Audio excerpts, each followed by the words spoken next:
Hey everybody, what is going on? I hope you guys are all doing well, and welcome to another tutorial video. In this video, I'll be showing you guys how you can edit your shop or product page on WooCommerce using Elementor, so let's get right into it. Now, as you can see, I am currently using this blog. Reason being, I do not have the money to afford a WordPress premium plan, so I can't really show you guys how you can use WooCommerce explicitly. Now, I'll be going over this, and I'll be going over the steps which are very well made out. So yeah, let's get right into it. To change the basic layout or product template that you see here, it's relatively simple using Elementor. So the way that you do this is, first, of course, you need to create the single product template. You just need to go in Elementor and you can create the regular template very easily.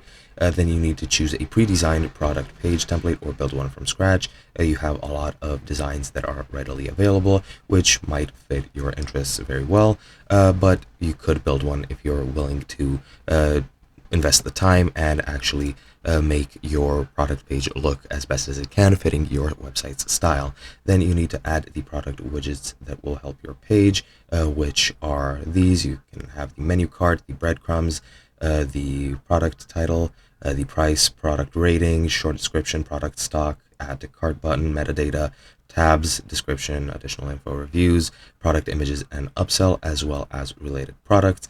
And yeah, you should add all of them to maximize your store's capabilities. Then you just need to preview the product page with another product. Once you set everything up, just go and view the other product as a customer, and that should be shown right over here. Now, once you see it, you can make any additional changes if you want to, and that's completely up to you. But once you're done with that, you need to set up the conditions. Now, the conditions determine where your product template will appear. By default, it will affect all the products on your page or on your site, but you can also select a category of products to specifically target.